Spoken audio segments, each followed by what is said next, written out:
He should never have survived it. A lone German shepherd, drenched to the skin, tore through the storm-blackened streets of Maple Hollow as if the wind itself had sent him. His paws slapped against pavement washed slick by rain, muscles driving him forward with a purpose no human had taught him. And behind him, barely visible in the furious downpour, lay the broken outlines of what had once been proud working dogs. A Doberman pinned beneath a shattered oak. A Rottweiler crushed under the same fallen weight. Their cries swallowed by the raging sky. How Ranger found them in a night like that was a mystery even daylight couldn't unravel. How far he'd run through the chaos was another question no one could answer. But he hadn't been fleeing danger. He had been racing toward it. Toward a rescue that seemed almost guided by something beyond instinct, something woven from faith itself. What follows is a test of the heart and a restoration of it. A tale of loyalty. Of providence arriving in the exact breath it is needed. A bond shaped by God's own timing. Before we begin, tell me where you're watching from. And if you believe a dog's devotion can be heaven's own miracle, type Amen and subscribe, because this story will follow you long after the last raindrop falls. The storm over Maple Hollow. The storm had rolled into town like a living thing, lowering itself across Maple Hollow with the slow, deliberate descent of a heavy curtain. Late autumn wind whipped the air into a metal taste, and the old maple trees along the ridge hissed as if boiling. The town, its rows of aging wooden houses, the quiet feed store, the gas station whose neon sputtered between open and a tired flicker, huddled under a sky the color of worn steel. Wind bullied porch swings until their chains sang thin, trembling notes. Rain didn't fall in sheets, it stabbed downward in needle-thin bursts, piercing coats, skin, and any lingering belief that warmth still existed. Past the final cul-de-sac, where the road gave up and surrendered to a muddy track threading into pine and oak, the forest breathed out cold. And out of that cold, a German shepherd named Ranger burst from the tree line and ran. Ranger, the tracker with purpose. Ranger was 4 years old, sable-coated, with a dark saddle across his back and intelligent eyes framed by a mask of deeper brown. His posture held the quiet readiness of a seasoned working dog, low and focused when tracking, ears forward, tail steady like a pendulum marking time. But nervous? Never. He moved with the clean precision of a soldier, no wasted steps, no hesitation. Every paw print he laid was a decision. Every decision a sentence the rain tried to erase. His chest was broad, his limbs lean and strong, and one ear bore a small nick, a scar from an unforgiving fence long ago. People who met him rarely used the word brave first. They said he was steady. Ranger had trained around uniforms, alarms, engines, and the noise of places where danger came loud. And he had learned that when the world screamed, he was meant to listen harder. Tonight, the wind carried something wrong. A coppery scent of blood. The sweetness of freshly split wood. The heat of fear cutting through cold logic. He latched onto that scent and drove harder through the storm. The fallen oak. The oak lay sprawled across a shallow ravine like a cathedral collapsed mid-prayer. Its roots fanned out like torn fingers, clay and tangled fibers exposed to the storm's fury. The trunk bore pale scars where lightning had bitten through bark. Under the gnarled limbs, half hidden in mud and broken branches, 2 bodies shuddered. Diesel. A 3-year-old Doberman, sleek as a blade, lay twisted with his left leg pinned at an angle that made pain speak in a language of its own. Rain slicked his mahogany coat flat against his ribs, revealing trembling muscles and harsh breaths. Dobermans are often misunderstood, silhouettes mistaken for menace. But Diesel was a sentinel, a loyal younger brother, the watchful one who stood the perimeter and waited his turn. He had learned patience the hardest way, guarding gates that didn't open. Now he trembled not from hunger or cold but from the ancient instinct to outrun what no creature can, crushing weight. Bruno. 10 feet away, the Rottweiler bore a heavier blow. Bruno, 5 years old, broad-chested, thoughtful-eyed, had taken the full force of the oak's largest limb. A branch as thick as a man's torso pressed into his flank, anchoring him painfully to the mud. He was built like a tugboat, strong and warm-hearted, a dog who leaned his whole weight against people he adored. Rain had reduced him to breath and grit, blinking slowly against thunder, breathing through pain with stubborn courage. Even trapped, he kept glancing at Diesel, making sure the younger dog drew breath. Ranger arrives. Ranger skidded to a halt at the ravine's edge, claws digging into mud. The scent hit him like a blow: sap, blood, soaked fur, and fear. He barked once, sharp, carrying. Then again, shorter, questioning. Diesel's ears flattened, hope flickering like a weak flame. Bruno groaned, a sound close to apology, sorry he couldn't stand and greet help like he always had. Ranger scrambled down the slope, nose working. He examined the branches as if reading them, where weight rested, where leverage could live, where risk lay hidden. He tested a smaller branch with his paw, it shifted, but too little. He backed away and shook the rain from his eyes. He knew the truth dogs learn early: when your own strength ends, you run for someone stronger. And so Ranger turned and sprinted through the storm for help. Mason Kellen. On the south edge of Maple Hollow, lights stayed warm a little longer when storms rolled in. In one open garage, music hummed through static and tools hung in neat silhouettes. Mason Kellen, 38, 6 feet tall, broad-shouldered, hair touched with gray, stacked order back into the day's chaos. His face had the quiet honesty people trusted without trying: a straight nose, a strong jaw softened by a cleft, and calm, horizon-blue eyes. He moved like a former Marine, efficient, scanning corners even in peace. A knee injury had taken him out of active duty, but storms still spoke to him in ways he couldn't ignore. He lived alone, not by choice exactly, but by momentum. His house was small, sturdy, the roof nailed by his own hands. Photos lined his workbench, people whose waves he still memorized. He reached for the mug of coffee he'd forgotten, and that's when Ranger appeared. The shepherd slid into the garage light like the storm itself had pushed him forward, dripping, trembling with urgency, eyes wide with mission. Ranger barked 3 times, sharp, deliberate. Mason froze only long enough to recognize the look. He crouched, voice calm but commanding, one meant for bleeding soldiers and frightened dogs alike. "No tags," he murmured. But purpose blazed in Ranger's eyes. The dog backed toward the rain, barked again, then bolted. Mason didn't hesitate. He grabbed his rain jacket, rope, pry bar, and flashlight, and followed. Into the storm. The storm greeted them with force, pelting them with icy rain. Ranger didn't look back, he knew Mason followed by the sound of committed footsteps.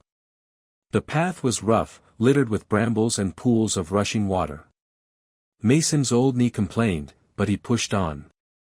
Twice Ranger skidded on slick leaves, correcting with cat-like grace. Mason's flashlight split the darkness into a million glittering droplets. Thunder crawled closer, shaking the ground. And then the clearing appeared, the torn earth, the exposed roots, the great fallen oak. And beneath it, 2 dogs fighting for breath. Mason knelt at the ravine's edge as his light fell across Diesel and Bruno. Ranger planted himself beside the injured Doberman and huffed a small, urgent breath. "Start here."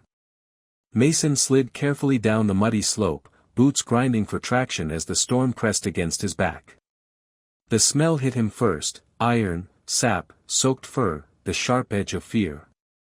It was the scent of a moment balanced between life and loss. He crouched beside Bruno, placing a steadying hand against the Rottweiler's neck. The pulse he felt there was rapid, but strong, proof that the dog still had fight left. "Easy, big guy," he murmured, voice pitched low and reassuring. Bruno blinked once, slow and deliberate, as if acknowledging command in the only way he could manage. Mason shifted to Diesel next, leaning his body between the Doberman and the bitter wind.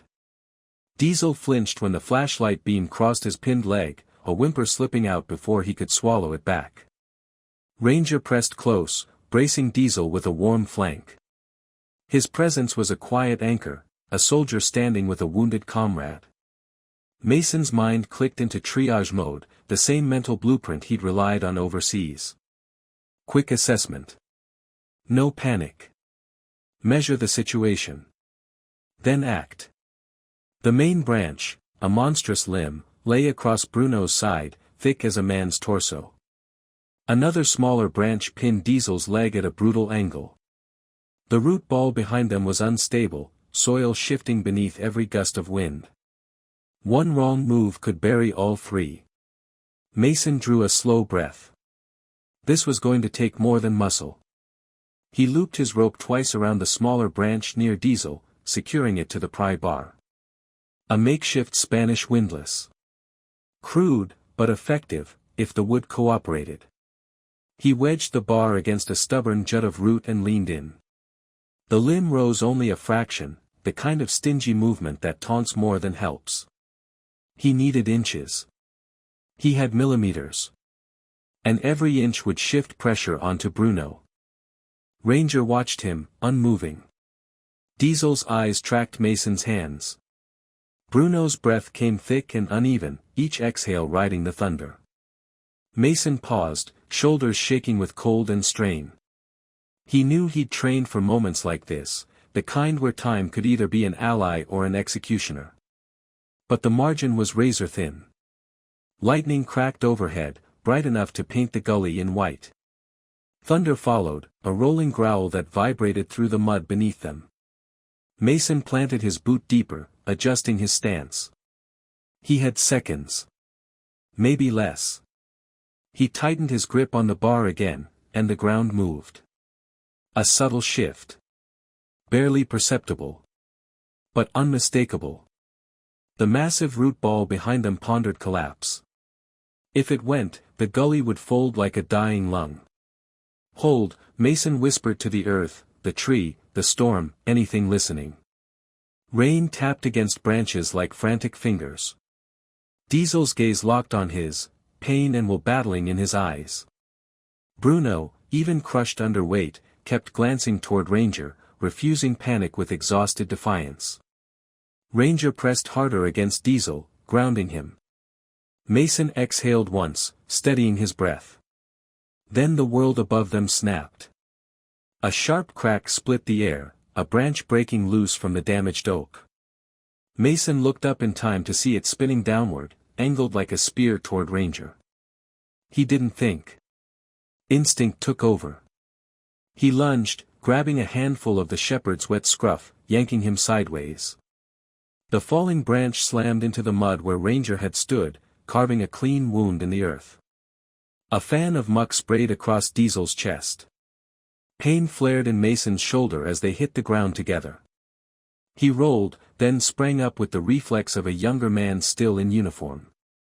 Ranger shook off the impact and immediately checked everyone, nose to Diesel, then Bruno, then Mason, counting lives with quiet urgency. The storm applauded with stinging rain. Mason's breath steamed in the cold. The oak's weight groaned overhead. Time was running too fast. He returned to the bar and braced again. The storm pressed a colder hand across the clearing. Wind sliced through branches, pulling at them like impatient fingers. They were running out of minutes. Running out of mercy. But they weren't running out of will. Mason fights the storm back. He heaved again, dragging every ounce of strength from muscle and memory. The branch groaned, shifting breath by breath.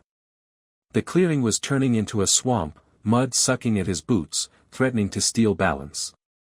Ranger didn't leave Diesel's side, shielding the Doberman with his own body, keeping the biting wind from the exposed leg. Diesel's breathing was fast and shallow. Bruno's flank rose in uneven rhythm. Mason's pulse hammered like a warning drum.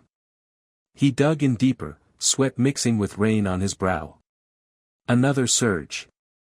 Another inch. The rope vibrated under tension. He was lifting the impossible, one miserable inch at a time. And the memory of another storm rose unbidden. A typhoon. Another collapsing beam. Corporal Adrian Holt bracing it with his back, buying seconds with his own life so Mason could pull civilians to safety. Adrian's grin, wide and reckless, flashed across Mason's vision. The kind of grin that dared a storm to do its worst. And the storm had answered. Mason tightened his jaw and pushed harder. He wasn't losing anyone tonight. Not if he could breathe. Not if he could stand. Ranger leaned into Diesel, licking the Doberman's cheek, a fierce, urgent reminder not to give in. Diesel's tail twitched, barely a flick. But enough. A sliver of hope slid into Mason's chest. A tiny crack in the fear. From the rim of the gully, a voice called through the rain. "You need a hand down there." Mason twisted, rain blurring the shape into someone tall, long-legged, wrapped in a bright yellow poncho. Cora Jeffries. The no-nonsense woman who ran the county's logging equipment yard. A neighbor by geography. Quiet by nature. Tough as the tools she rented out. Soft as fresh bread around any creature with 4 paws. "Watch your footing," Mason warned. But she was already halfway down, boots planted wide, no hesitation. Without a word, she grabbed the rope beside him. Together, they pulled. Strain hummed like a wire between them. The branch lifted another priceless inch. Bruno groaned, the sound cutting deep. Mason slid an arm under the Rottweiler's chest and eased him sideways, free. Bruno collapsed against Mason's side, trembling violently but alive. A crack snapped overhead, another falling branch. Mason moved again, pure reaction. Ranger flew with him, bodies colliding as he shoved the dog clear of the impact zone. The branch stabbed into the mud behind them. Cora didn't let go of the rope. The shift in weight freed Diesel. Mason hauled him clear, the Doberman yelping as the injured leg twisted. Ranger was immediately there, holding him steady. Bruno limped toward Diesel, pressing his massive head against the Doberman's neck, forming a protective arch. They were out. Alive. Barely. Mason wrapped an arm around each dog, rain carving cold rivers down his face. The oak still groaned above them. Danger still hovered. But they had stolen their first victory from the storm. The storm hadn't loosened its grip, not even with the dogs freed. Rain poured in cold sheets, soaking through Mason's clothes until every movement felt stiff with weight. Cora wiped mud from her hands, breath rising in white bursts. "They're out," she said, her tone steady but her eyes sharp with worry. Ranger shook himself, spraying droplets in a wide arc, then immediately returned to Diesel's side, touching noses with the Doberman as if anchoring him back into the world. Mason crouched beside the wounded pair, running practiced hands over both bodies. Diesel's leg was badly swollen, bent at a wrong angle that made Mason's stomach knot. Bruno's flank bore a deep bruise beneath the fur, the imprint of the oak's limb still visible in the wet dirt. "We need to move them," Mason muttered. Lightning flashed again, distant now, but still enough to cast the ravine in silver. The storm had shifted from violent to relentless, the kind that exhausted the ground before it ever tired itself out. Cora scrambled up the slope to clear a path, her boots carving tracks in the mud. Mason slid an arm under Bruno's chest. "All right, big guy. Work with me," he whispered. Bruno pushed off weakly with his hind legs.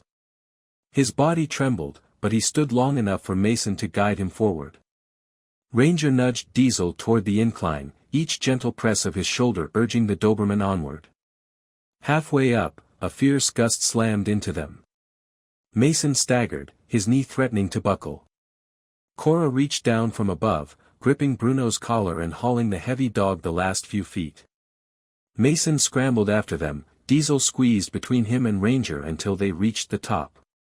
The fallen oak lay behind them like some ancient carcass, its limbs sprawled and defeated. It had taken enough, it wouldn't take more tonight. Bruno dropped onto the wet grass, sides heaving with each breath. Diesel sank beside him, head bowed low but eyes alert. Ranger immediately wedged himself between them, pressing warmth along their bodies. Mason knelt, brushing soaked hair from his eyes. "We've got to get them somewhere dry," he said. Cora pointed toward the faint outline of her pickup further up the trail. "Truck bed. Tarp in the back." Mason nodded once. Together, they coaxed and lifted the injured dogs toward the vehicle. Ranger never strayed more than a pace away, his gaze flicking constantly between Diesel and Bruno as if counting heartbeats. The climb was slow, every step a negotiation. By the time they reached the truck, Mason's muscles burned like fire, his arms numb from effort. They eased Bruno and Diesel into the bed onto the tarp, arranging their bodies so neither put pressure on the other. Ranger leapt up immediately, settling between them like a sentinel. Mason rested a hand against the shepherd's neck, feeling the thrum of his pulse.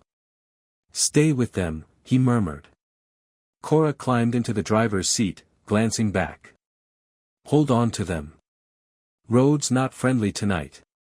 Mason knelt between the dogs as the truck lurched forward, one knee braced for balance, hands steady on their shoulders. Ranger curled protectively around Diesel's injured leg, his head resting across the Doberman's paws. The truck's taillights vanished into the downpour, carrying them away from the toppled oak and deeper into whatever came next. The storm takes a new shape. Wind shoved at the sides of the truck, making the frame groan. Wipers thrashed across the windshield in frantic sweeps, barely keeping the road visible. Lights sliced tunnels through the rain, illuminating distorted shapes, bending trees, rushing water, skeletal branches. Mason reached into his slicker, pulling out his phone. They needed a vet. Now. Static crackled in his ear. "County rescue, all units out, signal, bad, shelter if." The line died. He exhaled sharply, anger pressing against helplessness. The storm wasn't just an enemy, it was cutting off every lifeline they might have had. Up ahead, twin headlights flickered through the rain. Cora slowed as a mud-splattered pickup approached, the faded logo of Maple Hollow Animal Aid barely legible on its side. The other vehicle stopped opposite them. The driver's door opened, and a woman stepped out into the storm. Dr. Eleanor Grant. Mid-50s. Weatherproof. A face that instantly calmed any creature, human, domestic, or wild. She wore a long oilskin coat heavy with rain and years of use. Her gray curls clung to her temples, and her walk carried decades of crises endured without flinching. "What have you got?" she shouted over the wind. Mason climbed down from the bed, boots splashing in ankle-deep water. "Doberman, broken leg. Rottweiler, flank trauma. Shepherd uninjured, but guarding." Eleanor's gaze sharpened. "Transfer them to mine. I've got better space." She swung open her tailgate to reveal a setup that looked like a traveling clinic, thick wool blankets, rubber mats, crates secured with straps, medical kits lined with precision. Together, they moved Diesel first. He whimpered softly as Mason lifted him, but Ranger stayed pressed close, weaving around them like a shadow making sure every step was true. Diesel trusted Ranger. By extension, he trusted Mason. Bruno came next, heavier and less graceful. Eleanor's practiced hands slid folded blankets beneath him for cushioning. The storm drummed overhead, relentless. Within minutes, Diesel and Bruno were settled inside Eleanor's truck. Ranger leapt in after them like a soldier claiming his post. Cora hunked once, a farewell swallowed instantly by the rain, as she turned her pickup back toward town.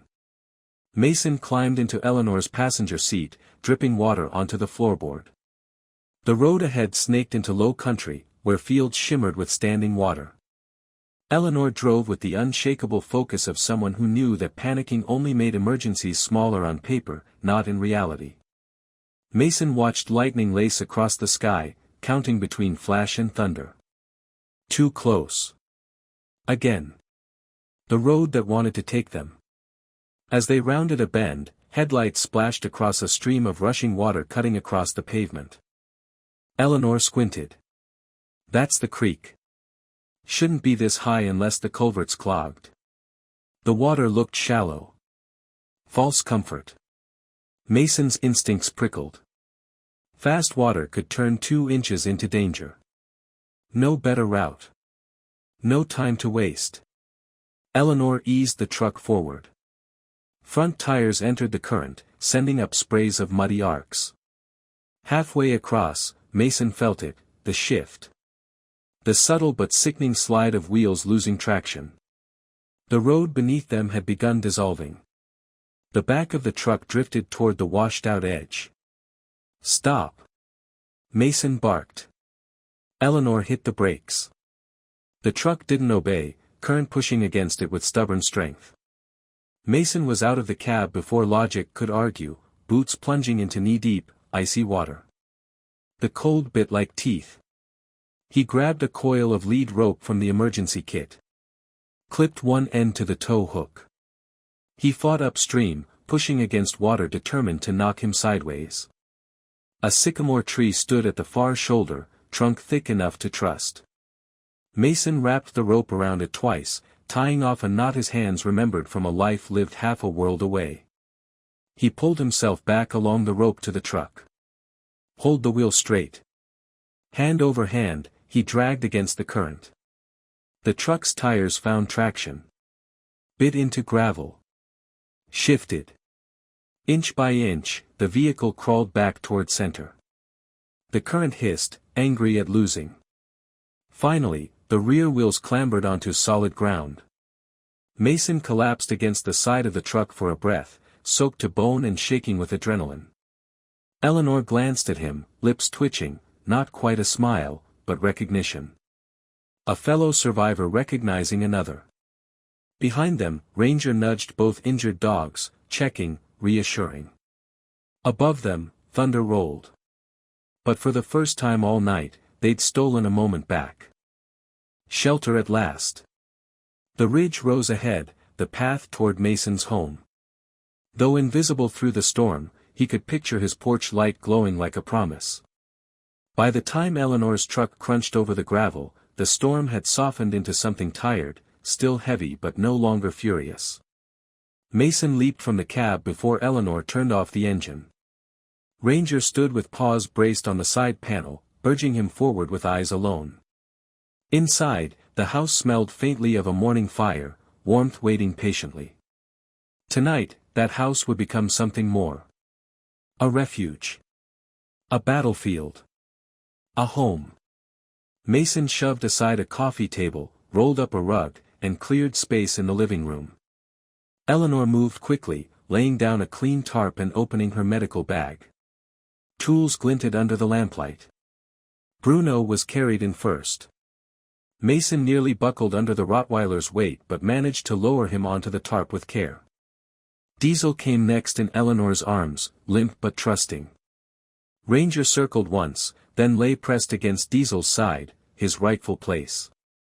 Eleanor knelt, peeling back fur and probing gently along Bruno's ribs. "Bad contusion," she murmured. Then she examined Diesel's leg, Mason's makeshift splint soaked but holding. She cut it away, revealing a clean, painful break. "We'll stabilize it properly." Before Mason could answer, the front door swung open. Maggie Holloway stepped inside. Tall, silver-haired, wrapped in the smell of wet wool and warm bread. The kind of woman whose presence softened rooms before she ever spoke. She carried a basket and a thermos. "You haven't eaten," she said simply. "Chicken soup. Fresh bread." Her eyes landed on the dogs, on their wounds. "Oh, you poor sweet boys." She crouched beside Bruno, scratching gently under his chin. His tail thumped once. Mason slipped into the hallway for extra blankets, and that's when he heard it. A sound wrong in its rhythm. Bruno's breathing had shifted. Not good. Eleanor rushed to his side. His pulse hammered, breathing rapid and shallow. Pain spike. Maybe shock. Ranger's ears stood at full alert. He left Diesel's side only long enough to tap Maggie's leg, then stare pointedly at Eleanor. "He wants me to help," Maggie said softly. She moved behind Eleanor, cradling Bruno's head with careful strength. Eleanor prepped an injection, sliding the needle in with skill. Slowly, the Rottweiler's breath steadied. Ranger returned to his place beside him. Mason walked back in with blankets, stopping short at the sight. The trio of women and dogs settled into a fragile harmony. He spread blankets over Bruno and Diesel. "Thank you," he murmured. Maggie nodded. "You're not alone, Mason." The storm pounded the roof, the clock ticked softly, the dogs breathed easier. Inside this house, for the first time all night, danger had been held at bay. Morning arrived slowly, as if even the daylight was reluctant to disturb the fragile peace inside Mason's home. The storm had exhausted itself overnight, leaving behind a pale sky and the scent of drenched cedar drifting through the open windows. Mason moved quietly through the kitchen, still wearing the flannel shirt he'd thrown on sometime before dawn. The coffee maker hummed a soft, steady sound, grounding him in normalcy he hadn't felt for hours. Yet nothing felt normal. Not with the tarp spread across the living room floor, not with medical supplies piled neatly beside it, not with two injured working dogs lying under blankets like wounded soldiers. Bruno and Diesel rested deeply, breathing steadier now. Ranger lay stretched between them, head on his paws, eyes open and alert, guarding even in stillness. Eleanor emerged from the hallway, coat folded over her arm, her hair gathered into a loose knot. She'd spent the night in a recliner, waking every hour to check vitals, adjust blankets, or stroke a trembling muzzle back into calm. "They're going to recover," she said, scanning the room with a practiced eye. "But Diesel's leg will take time. And both of them," her voice trailed before she landed on the right phrasing. "They've been through more than this storm." Mason passed her a mug of coffee. "You know something about their past?" Eleanor nodded slowly, taking a seat at the small kitchen table. "They belong to a K-9 security unit out in Harrow County. Their handler was Vince Calder. Good man, good record. Treated his dogs well." She sighed, thumb tracing the rim of her mug. "He died in a car accident last winter. Black ice. Early morning." Mason dropped his gaze. "Didn't know." No family stepped forward, Eleanor continued. County didn't know what to do with the dogs, so they got shuffled around different holding facilities. Waiting for someone to claim them. No one did. Mason glanced toward the living room. Ranger was now gently licking Diesel's ear, a quiet act of reassurance. "He knew them," Mason said softly. "Ranger trained at Harrow. I never realized they were from the same rotation." Eleanor held his gaze, understanding dawning. "He didn't just find them last night. He recognized them." A silence settled between them, thick with the realization that the storm had delivered more than wreckage. It had delivered reunion. Maggie arrives with warmth and truth. Later that morning, after Eleanor left for her clinic, Maggie Holloway returned carrying a basket of fresh scones and a jar of homemade jam. The woman's very presence made the kitchen feel smaller, not cramped, just fuller. Mason tried to protest when she handed him a mug of coffee. She ignored him, as always, and poured herself one too. She stood beside him at the window, watching the yard where fallen branches lay like scattered bones. "When you lose a child," Maggie said abruptly, without preface or dramatics, "there's a silence that's louder than anything else in the world." Mason didn't speak. He knew this wasn't a moment for solutions. "People help," she continued. "They bring casseroles. They talk about time healing." She gave a soft, humorless laugh. "But none of that fills the doorway where your boy used to stand." She paused, studying the quilt-covered forms in the living room. "These dogs," she said, voice gentler now. "They don't erase loss. But they bring a kind of life back into a home. A heartbeat. A presence. Someone waiting for you again." Mason swallowed hard. "I get that," he whispered. Before Maggie could answer, Mason's phone buzzed on the counter. He picked it up, expecting a check-in from Eleanor. The caller ID was unfamiliar. "This is Kellen," he answered. The voice on the other end was crisp and administrative. "Mr. Kellen, this is Officer Rayner with County Animal Services. We've confirmed that the 2 injured dogs in your custody are former K-9 unit property. Policy requires they be transferred to the Pine Bluff facility for long-term holding." Mason's spine stiffened. "And if no one adopts them?" A pause. A heavy one. "Then they will be moved to our secondary site. Space is limited. Staffing minimal. But those are the only options unless a qualified adopter applies in the next 10 days. Mason closed his eyes. "I've seen Pine Bluff," he said quietly. "And I know what the secondary site means. I'll email you the paperwork," the officer finished. The line went dead. Mason set the phone down slowly, anger simmering beneath the surface. Ranger lifted his head from between his friends, sensing the shift in energy as clearly as a scent on the wind. "They're not going there," Mason said. It wasn't a declaration. It was a vow. Maggie refilled her coffee and nodded once, a soldier's agreement. The town begins to rally. The next morning dawned bright and brittle, cold enough to frost the grass silver. Mason stood on his porch steps with a notepad in hand, reading the list Maggie had helped him draft. Names of neighbors. Friends. Anyone who might sign a petition or write a character letter. Across the street, Maggie was already working. Her house overflowed with the smell of cinnamon and sugar, her way of preparing for battle. By mid-morning she crossed the street carrying a tray of warm cinnamon rolls, steam rising from beneath a gingham cloth. "You'll get more signatures with these," she said, placing them on Mason's workbench. They split the list. Mason visited the garage where he'd once fixed a truck for free. Mrs. Callahan signed without hesitation, pushing a thermos of hot tea into his hands. Maggie visited the elementary school. Teachers remembered her for the mountains of baked goods she'd brought every December.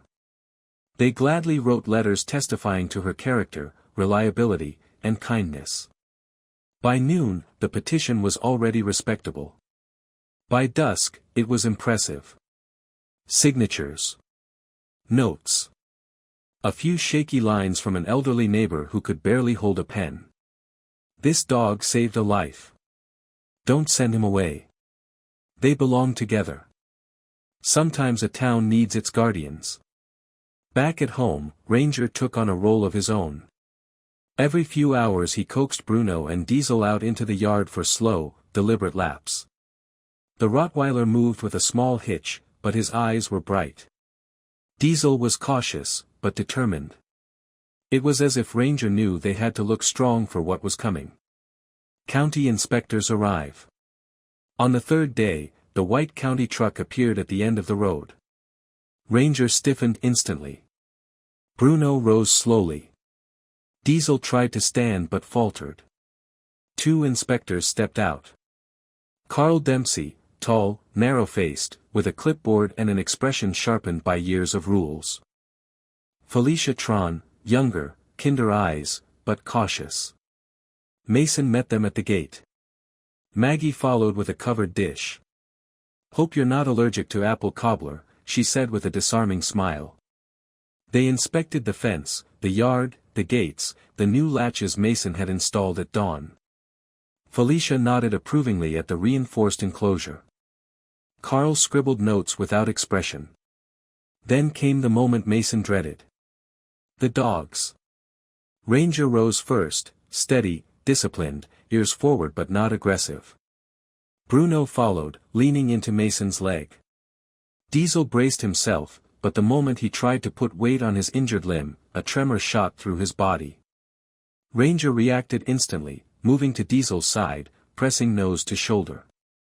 Then he turned his head sharply toward the driveway just as Eleanor arrived. One urgent bark left his throat. Something was wrong. Eleanor rushed forward, dropping to her knees beside Diesel. "He's going into pain shock. Overexerted." She called to Maggie for her medical kit. Maggie ran back with it in seconds. Eleanor administered a dose with calm precision. Diesel's breathing eased. Muscles relaxed. Felicia's eyebrows rose. Your shepherd knew before any of us. That's his training, Mason said, hand resting lightly on Ranger's back. He's saved lives before. For the first time, Carl paused mid-note. His gaze lingered on the 3 dogs, a pack by survival, not convenience. The rest of the inspection passed quietly. But the moment with Diesel changed something. It lingered in the yard like smoke after a struck match, evidence of a bond that no ordnance could capture. When the county truck pulled away, Maggie leaned on the porch railing. I don't know if it'll be enough, she admitted. Mason watched Ranger watching the road. Maybe not, he said. But we gave them something they can't put on a form. By the following morning, the sky had settled into a soft winter gray, calm enough to call peaceful, but with a heaviness that suggested the week's troubles hadn't fully passed. Mason stepped out onto the porch with a mug of hot coffee and breathed in the crisp air. The storm had washed the world clean, leaving the grass glittering with droplets and the pine needles dark with moisture. Ranger padded out beside him, tail swaying in a slow, thoughtful arc. He scanned the yard, taking stock like a soldier reviewing perimeter lines. Only after he'd completed his invisible checklist did he lean gently against Mason's leg. Yeah, Mason whispered. I know. Today's important. Because today was the hearing. The decision, whether Bruno and Diesel would remain here or be transported to Pine Bluff, would be determined that afternoon. 10 days had been shortened to 3 because the county was stretched thin and space was scarce. Mason drained the last of his coffee and glanced toward the living room window.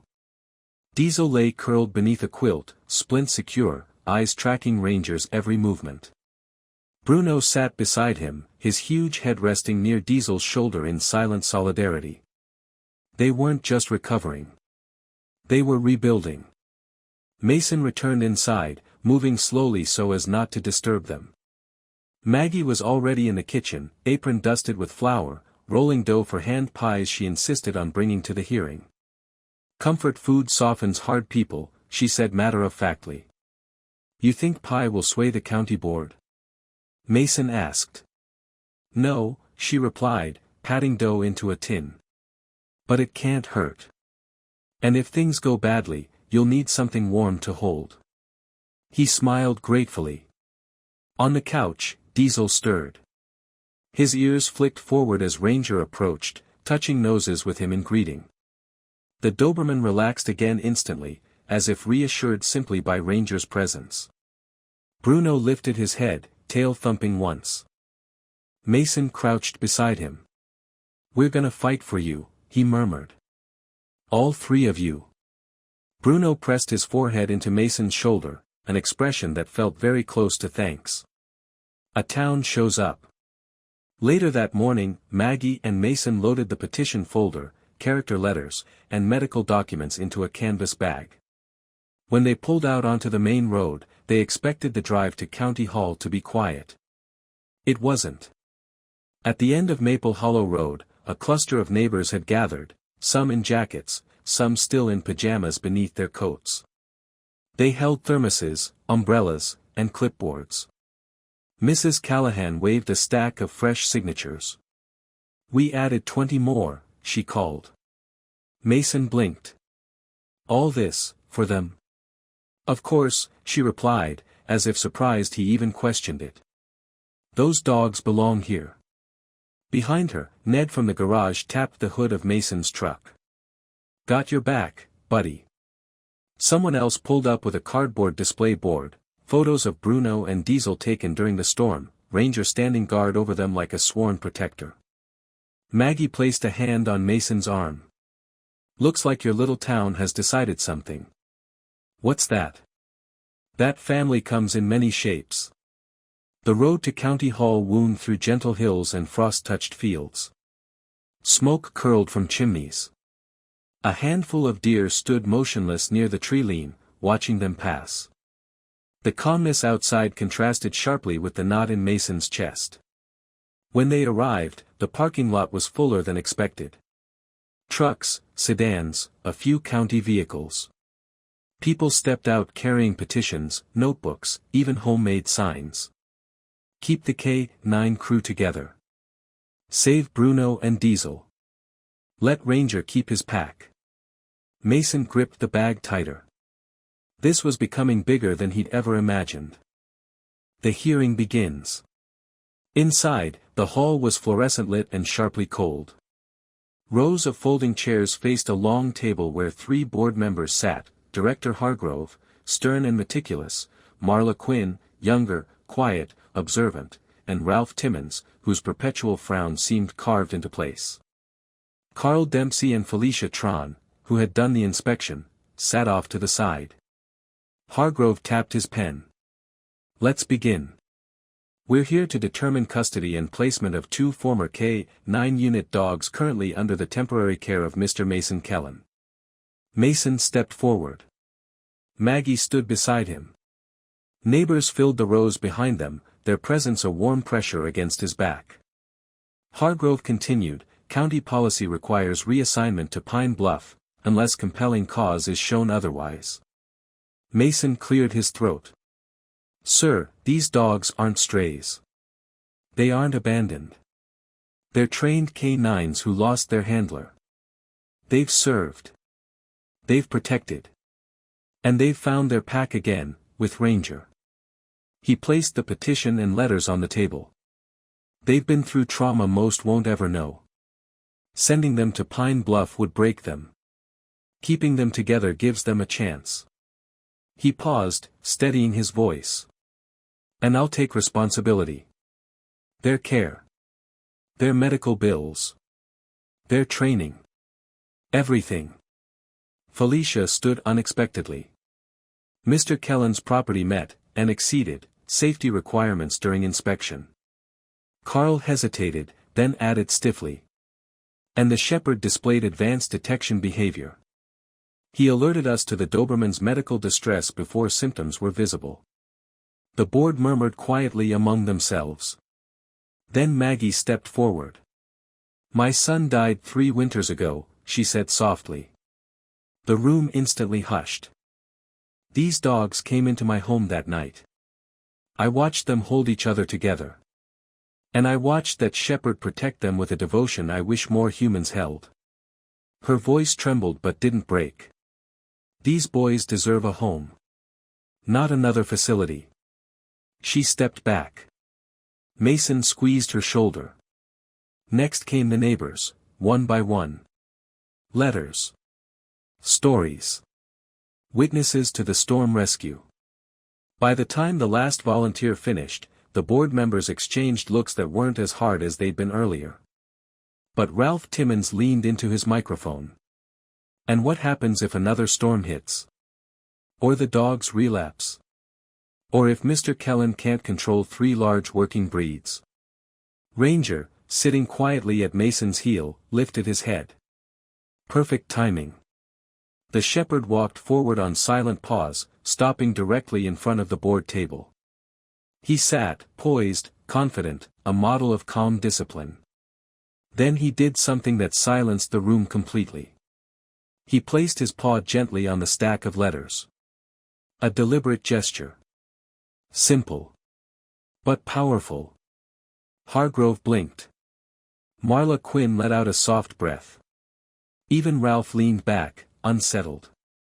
Felicia whispered, they understand more than we give them credit for. The decision that drops like a stone. The board excused themselves for deliberation. The room hummed with anxious whispers. Maggie gripped Mason's hand. Ranger stayed close, eyes flicking between every movement in the room. Minutes stretched. Then doubled. Finally, the board returned. Hargrove cleared his throat.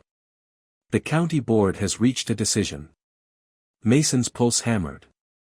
Ranger sat at perfect attention. Given the evidence presented, including community support, demonstrated medical need, and the behavioral bond among these dogs, Hargrove looked directly at Mason. We grant Mr. Kellen conditional guardianship of Bruno and Diesel for a probationary period of 60 days. A rush of relief swept through the room. But Hargrove held up a hand. However, final approval requires one additional evaluation.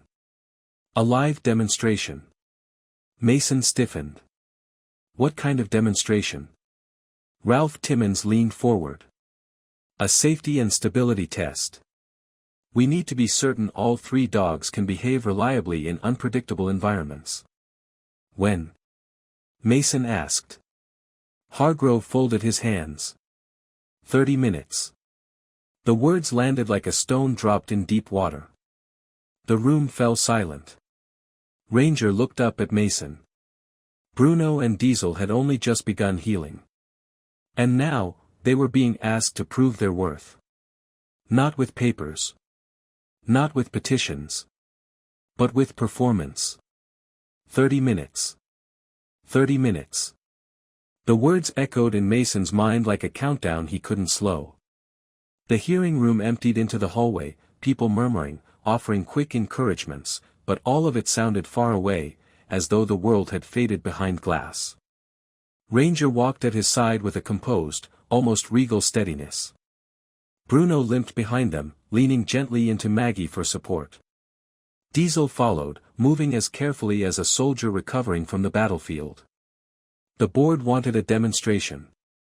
A proof of stability. A test of trust. Mason knew what that meant. They needed to see how the dogs reacted under pressure, noise, strangers, unpredictability. They needed to know these weren't liabilities. But Bruno was still bruised. Diesel's leg was splinted. And Ranger. Ranger carried the weight of both. Mason, Maggie said softly as they stepped outside onto the concrete walkway. You can do this. It's not me I'm worried about, he replied. But when he looked down, Ranger met his gaze, firm, sure, unmoved. He wasn't worried. He was ready. Preparing for the test. The county had a small fenced training yard beside the municipal building. It wasn't designed for K-9 work, it was meant for obedience classes and lost dog pickups, but today, it would serve as a proving ground. Eleanor's truck pulled in just as Mason reached the gate. She stepped out carrying Diesel's medical folder and a calm resolve that steadied him. I heard about the demonstration, she said. I just checked Diesel's splint. He's stable, but he shouldn't be running. Slow movements only. We'll adapt, Mason said. You always do, she replied. Neighbors gathered along the fence, Callahan, Ned, Maggie's book club, even the teenager who delivered mail on weekends. They came because they cared. Because these dogs had carved their place in the heartbeat of the town. Inside the yard, the 3 county board members stood beneath a shade awning. Carl Dempsey and Felicia Tron were positioned beside them like quiet sentinels. Hargrove lifted his clipboard. We've designed a basic assessment: control, obedience, reactivity, and group stability. Ralph Timmons stepped forward. We need to see how all 3 behave together. No outbursts. No aggression. No stress reactions that indicate volatility. Mason nodded, though fear scraped along his ribs. You know Diesel and Bruno are injured, he said. Yes, Hargrove replied. We're assessing behavior, not athleticism. The test will be adjusted accordingly. Ranger stood tall, ears forward. Bruno exhaled slowly, watching Mason's face. Diesel pressed his shoulder against Ranger's leg, waiting for direction. All right, Mason murmured. Let's show them who you are. Test 1, controlled movement. The first part of the test was simple on paper: walk all 3 dogs together through a pattern of cones, maintaining calm and pace. Mason clipped soft leads to their collars, though Ranger barely needed one. The shepherd matched his steps automatically, eyes flickering only when Diesel hesitated. Bruno moved slowly, but deliberately. They made the first pass. Then the second. Then the third. A few heads nodded along the fence. Carl scribbled notes. Felicia offered a soft smile. Diesel faltered once when his hind leg twinged, but Ranger slowed immediately, pressing near enough to steady him.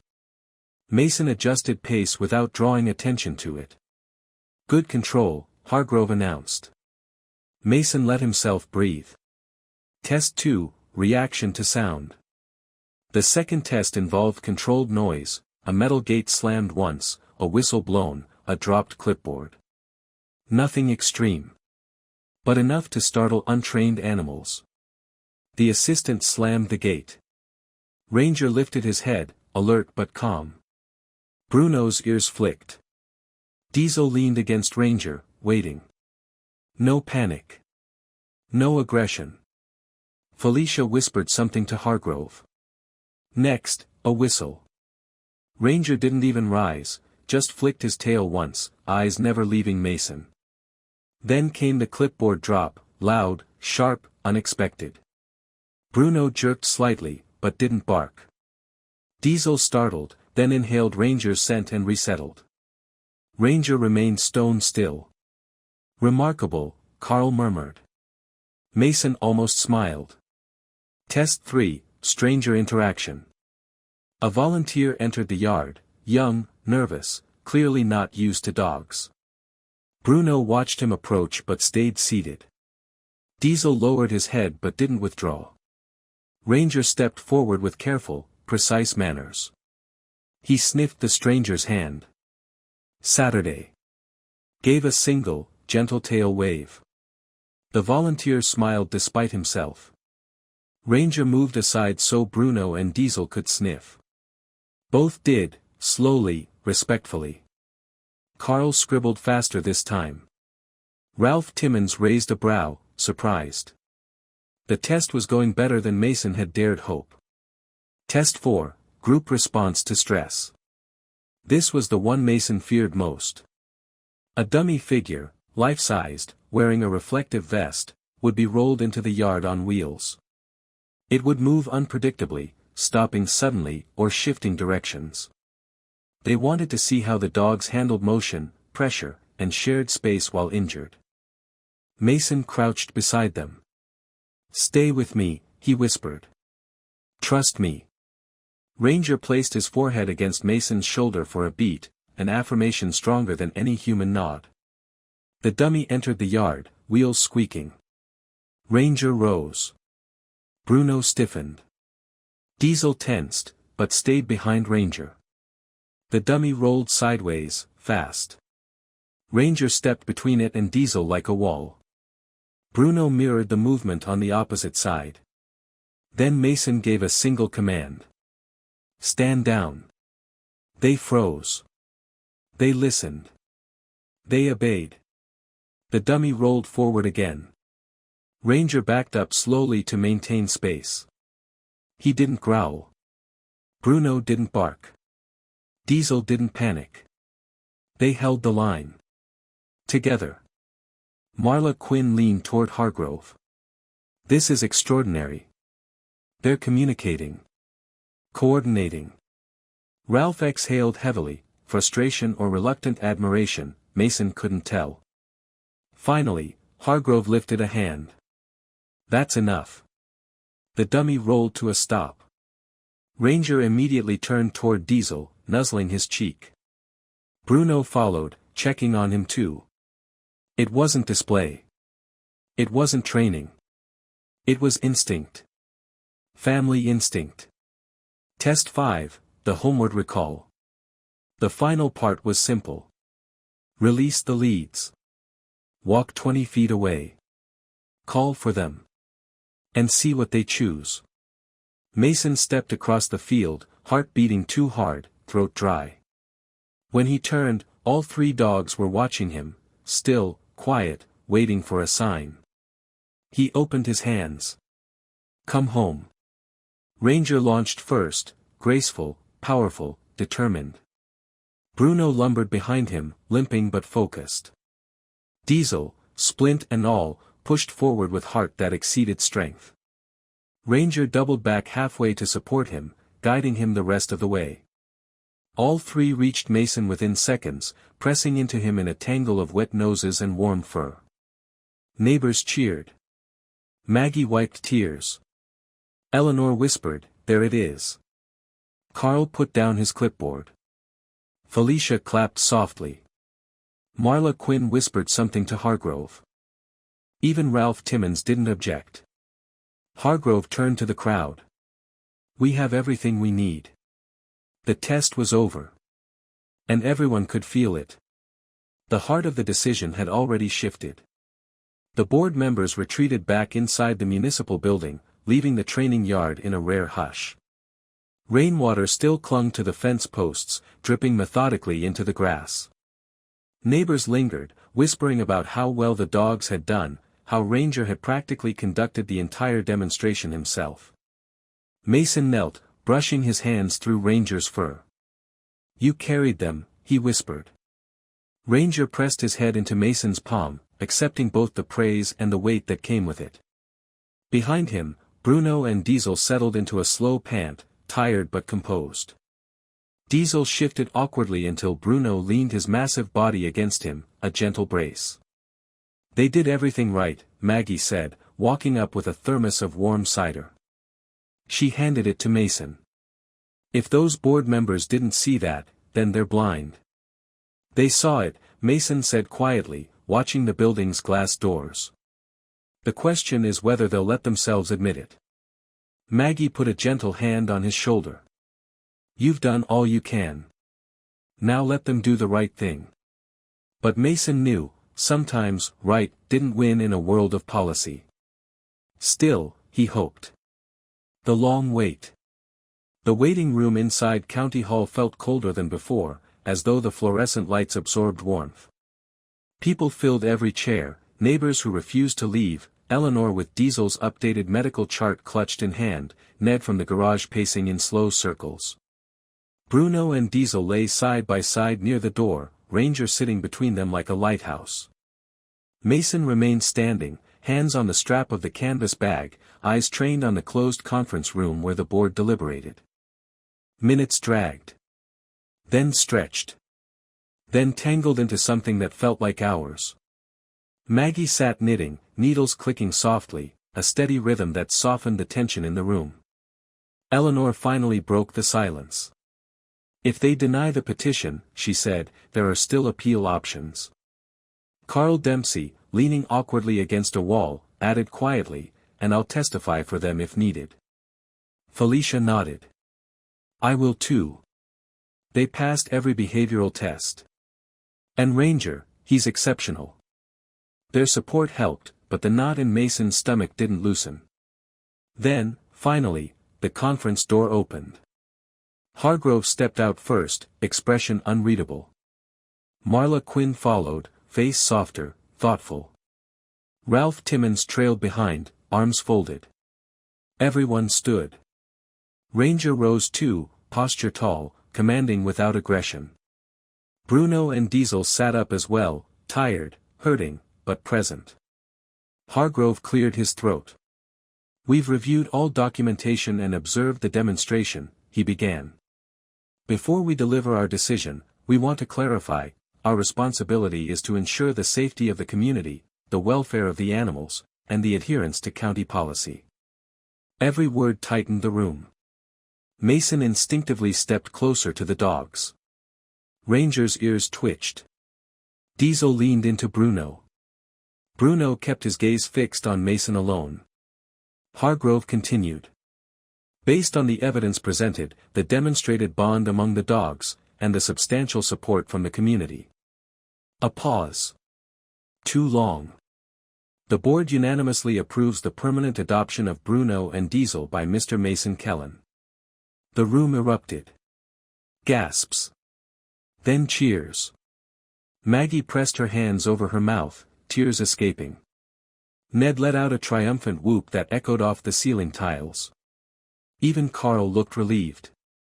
But the loudest reaction came from the dogs. Bruno's tail thumped against the floor like a distant drum.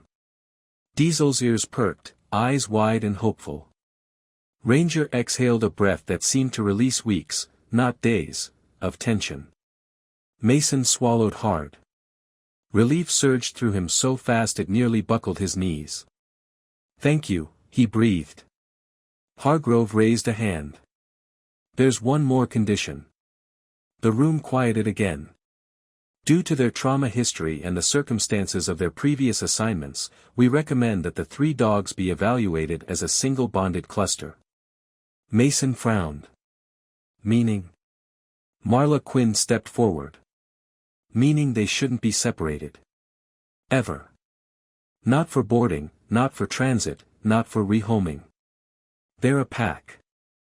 Their stability depends on one another.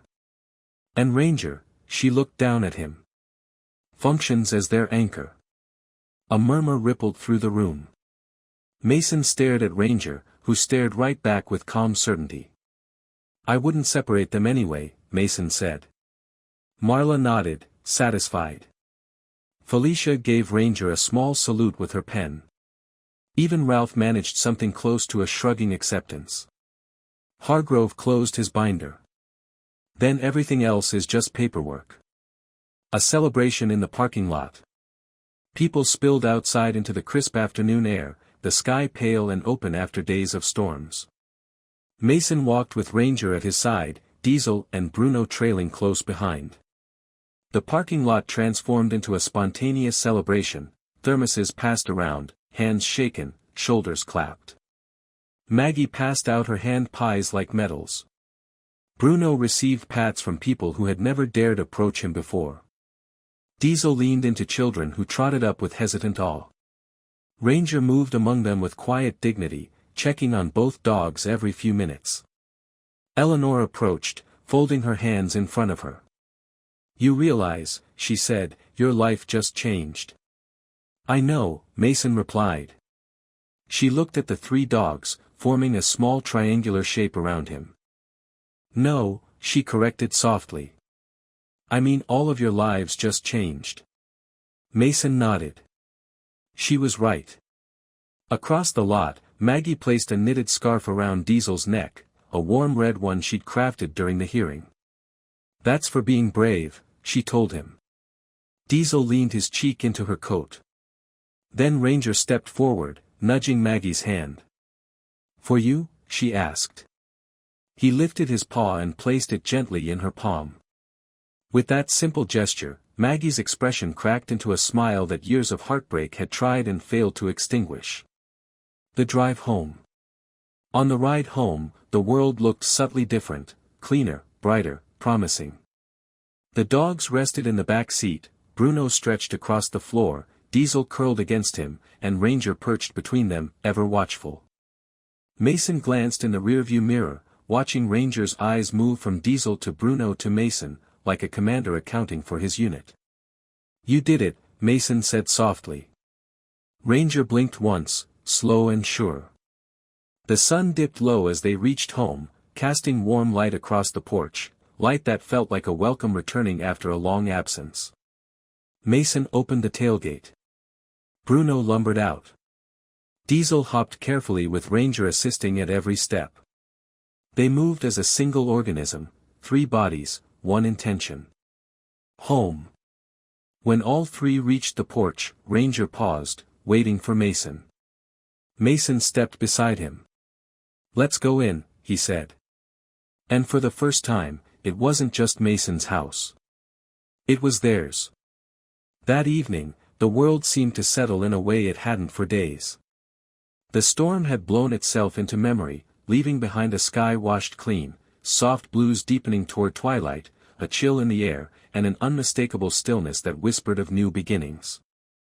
Mason stepped onto the porch with a quiet exhale, holding the door open as Bruno, Diesel, and Ranger padded inside ahead of him. They moved with the slow, heavy gait of bodies still healing, but with a pride that was impossible to miss. It was the first time they entered the house as one family, not temporary rescues, not uncertain cases, not dogs borrowed from fate for a night.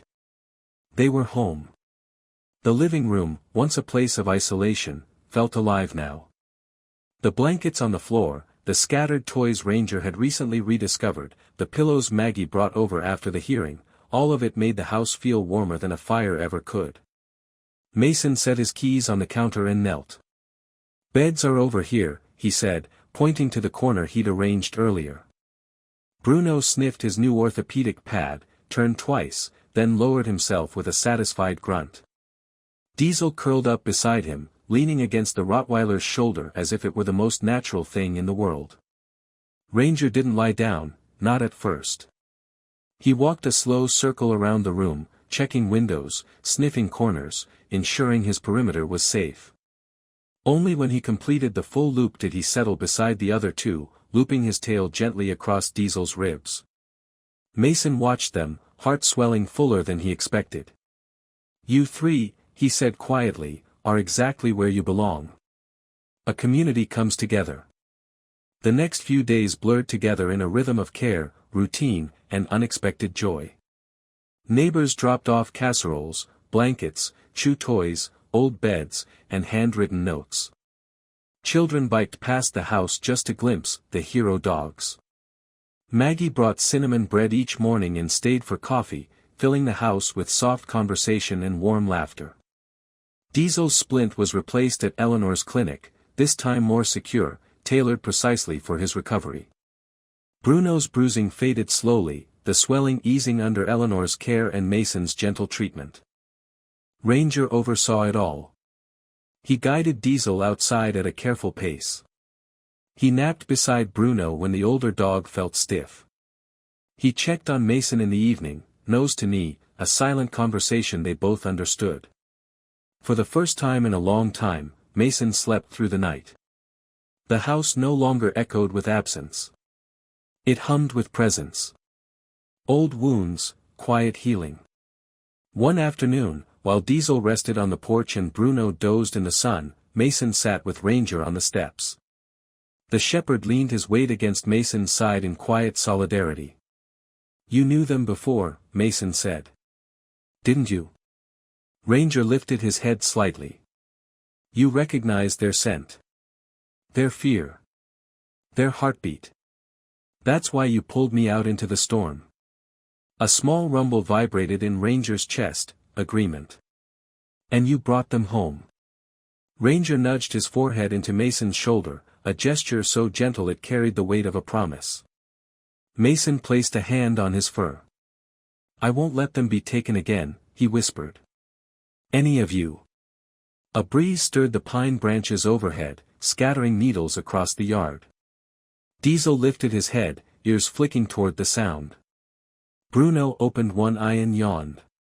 Ranger stood, stretching slowly, then walked to check on them both.